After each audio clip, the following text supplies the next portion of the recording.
जय श्री राधा माधव। सद्गुरुदेव भगवान की जय हो। परम पूज्य श्री भाई जी की पुस्तक से आज भाई जी बता रहे हैं, प्रतिदिन नई नई लीला होती रहती है और जब साधक का मन फंस जाता है तब तो एक लीला ही प्रतिदिन नई हो जाती है। उनका मन हटना ही नहीं चाहता। यह तो ध्यान होने पर की अवस्था है। मैं तो बहुत साधारण व्यक्ति हूँ। ना मेरा मन स्थिर हुआ है, ना ध्यान ही लगा है, ना दर्शन हुए हैं। श्री कृष्ण की कृपा से ये बातें सुनने पढ़ने को मिल गई।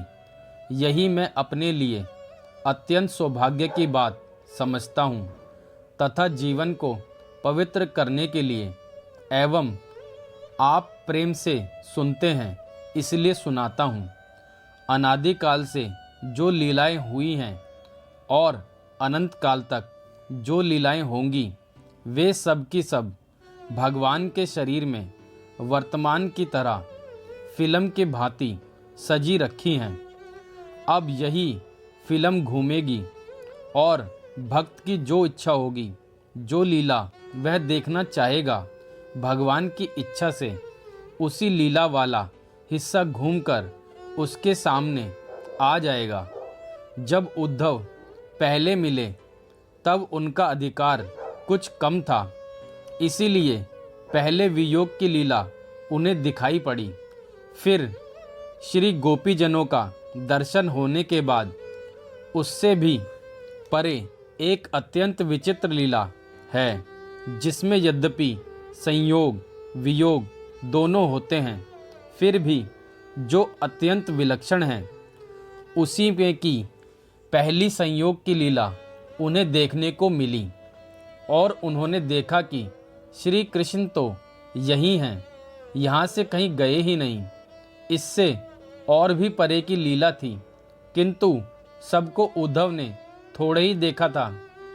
जब श्री गोपीजनों की कृपा से वह अधिकार प्राप्त हुआ, श्री कृष्ण एवं गोपीजनों के प्रेम का प्रभाव कुछ कुछ विदित हुआ एवं श्री कृष्ण की कुछ अत्यंत परे की लीलाओं के दर्शन उन्हें होते हैं, तब उद्धव की आंख खुलती है और वे यह प्रार्थना करते हैं कि हे विधाता, ब्रज में मनुष्य का शरीर मिलना तो दुर्लभ है। यदि मुझे तुम एक झाड़ी, लता, घास, तिनका भी बना दो तो फिर मेरा काम बन जाए। श्री गोपीजनों के चरणों की धूली मुझ पर उड़ उड़ कर पड़े और मैं कृतार्थ हो जाऊं, बस इतनी दया कर दो। हाय, मैं कैसे इस ब्रज में लता बन जाऊं।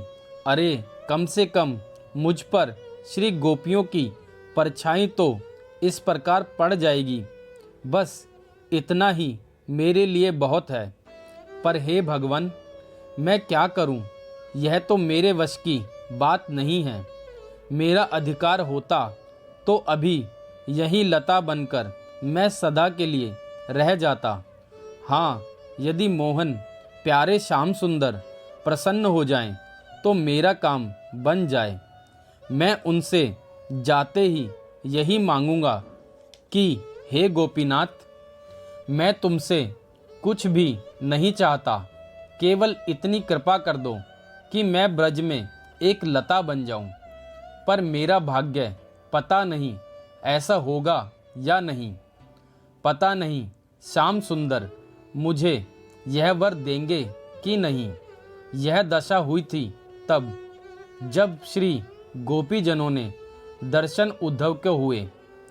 इतना होने पर भी उद्धव को लीला में प्रवेश करने का अधिकार प्राप्त नहीं हुआ। केवल दर्शन हुए, सो भी थोड़े से अंश के ही। जय श्री राधा माधव।